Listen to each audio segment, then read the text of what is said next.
And we're having some discussions on the NDC and their attempts to make sure that, well, they get their processes right in choosing who becomes the flag bearer for the party in the run-up or to contest the 2020 presidential elections. I have a Deputy General Secretary of the party here, and Peter Boamah-Otokuno is my guest this morning. Good morning to you, Peter.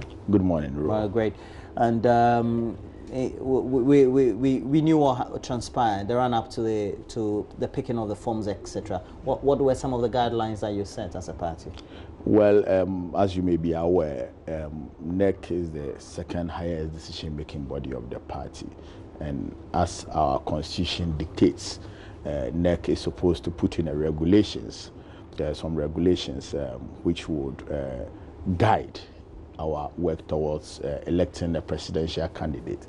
And last week, Wednesday, NEC met in Ada, and on Thursday, we announced and opened for the electoral process to start.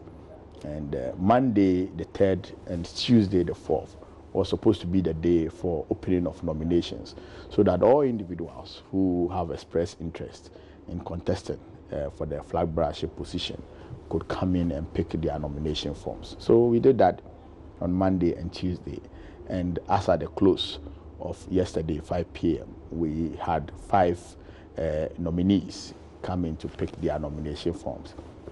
Incidentally, they didn't come in themselves. They sent their representatives to pick the forms on their behalf.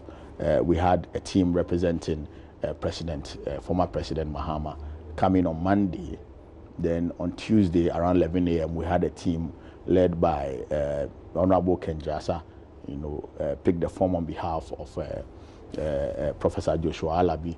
Then subsequently we had other teams coming to pick for Sly Mensah and Stemi Atubiga and the Deputy Speaker of Parliament, Honorable Kingsford Suman Agbagben, yesterday. So these are those we can call our prospective aspirants who have expressed interest and subsequently taken the steps to pick the nomination forms towards becoming flag bearers of our party.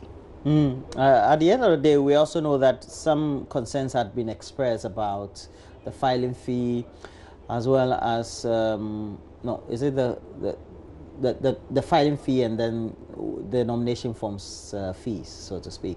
What's the ultimate decision that had been taken on the subject prior to the closing of picking of the forms yesterday? Well, so far the concerns has been the ones we hear in the media, and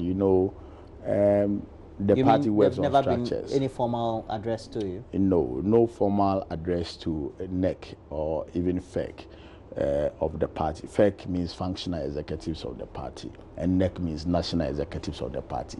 NEC is a much more bigger, body that includes regional executives across the country, parliamentarians, and some elected NEC members, and so on. The number is rather, large. That is why it's the second highest decision-making body. None of these groups or committees have received any petition at all, or any request, or any formal complaint from any individual who wants to aspire to become a flag bearer of the party. But if you should receive formal conversations, formal petition, what would that mean, and how would it be handled? Well, there are procedures in the party's administrative structure. So if there need be, and we reconvene NEC, and NEC takes any decision, we are the Secretariat, we are duty bound to implement, just as we are implementing the regulations, approved by NEC. So if for some reason due process is followed and we are able to reconvene NEC, then perhaps we would sit down and relook at it. But until then, the regulations still remain in force, and we will need to implement it to the latter. But we know that at least 80 individuals had petitioned the chairman of the Council of Elders of your party. That's it, former President Jerry John Rawlings. And how does that dovetail into the scheme of things of synchronizing with what the guidelines or the procedures are in seeking redress? So far, I have not had the opportunity to look at the petition. No, that's all right. What I'm asking is, if petitions of such nature are sent to the, is it the Council of Elders of the party, or the chair of the Council of Elders, how does that synchronize with what the guidelines are in seeking redress for concerns or grievances or petitioning issues in relation to decisions taken by NEC? Well, one thing that we will need to realize is that the Council of Elders is an advisory body if they are in full existence. You also know that per our constitution, after Congress, all councils, committees are reconstituted. And per our constitution, once again, the Council of Elders have some appointed members joining the ex-officio members, like the former presidents, like the former chairman, former general secretary, and so on and so forth. So as it stands now, NEC has not appointed their members onto the Council of Elders for onward swearing in, of the new Council of Elders. So as it stands now, the Council of Elders itself is not properly constituted. If they were, and a petition had been sent to them, I'm sure they will consider it at their level. And as they remain an advisory body, if there was any advice, they will pass it on to us. And if they pass the advice on to us, and we think that there is a need to reconvene NEC, then NEC will be reconvened to do a real look. But as it stands now, none of those is possible because I don't think the Council of Elders have even met on the petition. And if you look at the aspects that you, the media, are raising from the petition, and the fact that, all the discussions around the petition has been in the media, and we have not heard any formal, communication from the Council of Elders, it tells a lot about the state assistance now. But at the end of the day, it means that all that action of petitioning the chairman of, now you say the former Council of Elders, that body, is in futility. Well, I may not be in the position to say that. But that's what you're saying. But what I can say is that the people who are purported to have signed the petition, some of them have picked their nomination forms. Some did not pick the nomination forms. So it tells and it means that there are some of them who are still interested in becoming flag bearers of the party. And there are some of them who perhaps are not interested in being flag bearers of the party. So as it stands now, we are only going to deal with prospective aspirants who have picked the nomination forms. And those are the names that I mentioned. Okay. If on your blind side, or from your, or what the refrain is, but what the media is publishing and speculating, so to speak, by your own interpretation, they have concerns with the amount that has been pegged to be the filing fee. By what means can it be looked at? Well, ideally, if you have a concern with a fee that is being charged, you may have to give basis upon which you have those concerns. Then you ask, what is the basis for those filing fees? And would explain that you are going to do an election in 275 constituencies across the country. And you are dealing with close to about 400,000 delegates voting in that election. And it is something we have never done before in this country. What we did in 2015 was 2 million people voting. But that was a unique case because we did that with the parliamentary elections together. And if assuming that we had 4 aspirants per constituency, it meant that we're having 1,500 average aspirants across the country for parliamentary elections. If each of them is paying 10,000 Ghana cedi, you realize that is a huge amount of money. So you can afford the comfort and the fiscal space to charge, 50,000 for presidential candidates. Now you are doing virtually the same thing in all the 275 constituencies, and you are dealing with not more than 10 aspirants. How do you do that? The party has only 3 sources of finance. The one cedi we get from the vulnerables who are mostly our members, the cocoa sellers, the wache sellers, the shoemakers, the farmers, the fishermen. They pay one cedi as dues to contribute towards the party. We also get, well-wishers who do donations on their own, to the party. Then the third source of finance is mostly the filing fees. So this is what we are confronted with. We either say that as social democrats, we are going to rely on the vulnerables, the masses, and pick their one cedis.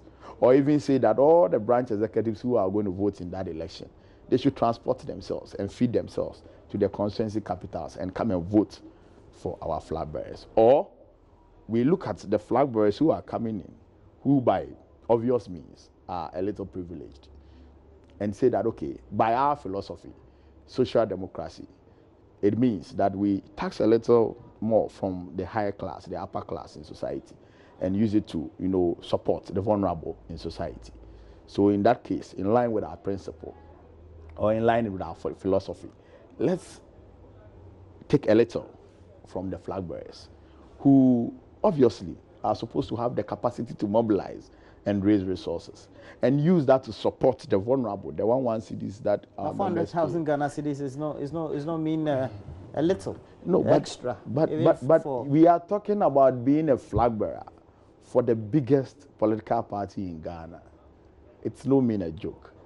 You are coming to lead a political party and run a major campaign against an incumbent government that has incumbency advantage, and from all the shady deals that this government is doing, obviously they are mobilizing resources, to engage in the election. You know how they've turned the hands of the Electoral Commission, sacked the EC officer, brought in a new one, and they are turning everything in their favor. Everything MPP is working at the EC. So you have all these things going to work in the MPP's favor. So you can't afford to have a flag bearer who cannot mobilize 400,000 cedis to pay his nomination fees. So those are some of the things that we have to look at. We believe that the mark of every good leader is this ability to generate, to mobilize, and to raise resources. Now, if you are unable to sell a message, you are unable to convince anybody to contribute towards your campaign, to be able to raise 400,000 Ghana cedis for your nomination fee, then Roland, I beg to differ. You are not ready to be a flag bearer of the biggest political party in this country. As a Deputy General Secretary of the NDC, and you making this position clear, looks to be the position of the leadership of the party. Is that it? The position of NEC is the position of the party, and the position of NEC, and for that matter, that of the party, is that all flag bearers who are interested, all aspirants who are interested to be flag bearers of the party should be in the capacity to support the party run the elections. Mind you, the filing fees that we are collecting and the charges that we have put on these elections are not for somebody's private pocket. They are for the organization of the primaries. Now, let's assume that all these hopefuls who want to be flag bearers, let's assume that they were not hopefuls. So are they telling us that if the party is in distress and we need finances to organize primaries, they are unable to lead fundraising to raise 400,000 cedis each for the party to run the primaries?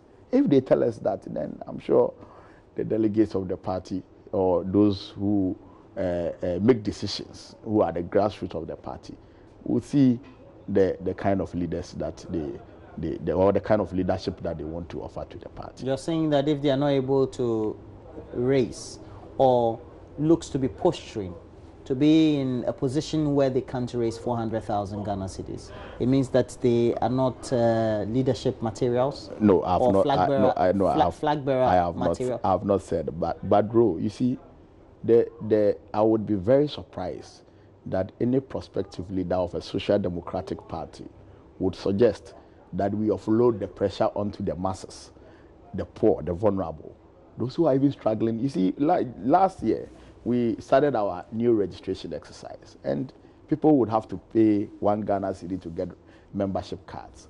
I know several constituencies across the country that raising the 1 cedi to get the party card was a problem. Now, you are saying that all these people should bear the cost of organizing the primaries for you to become a flag bearer and subsequently a president. Then the social democracy ideology, you do not really understand.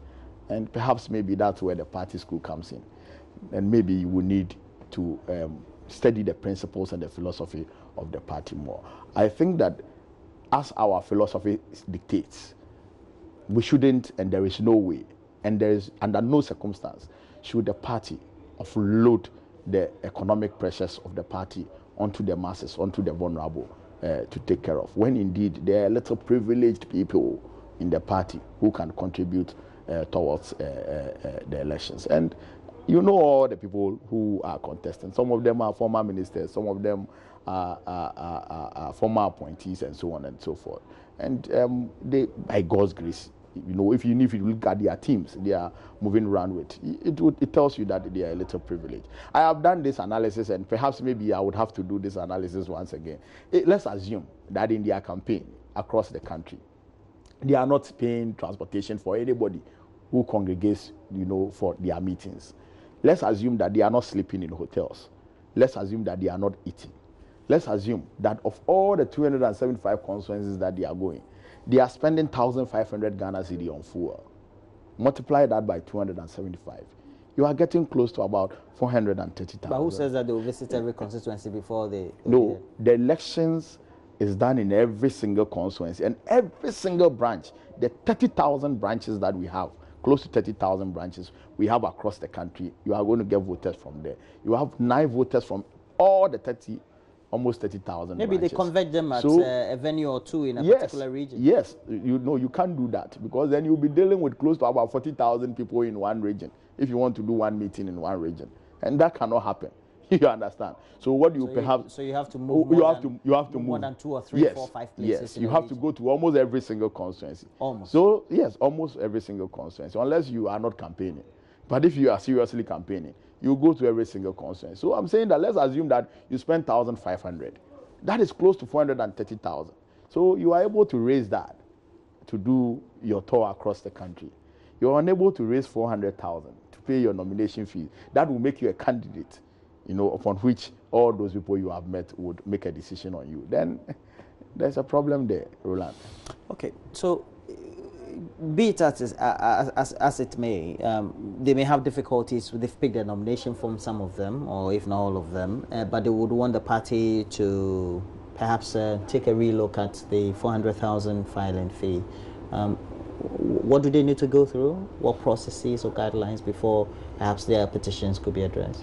You know, I cannot be a consultant to them. I mean, they know the rules and regulations. Most of them have been in the party. We're talking about guidelines seeking redress. It's no, not about... No, the process, no, the processes are known by all these aspirants.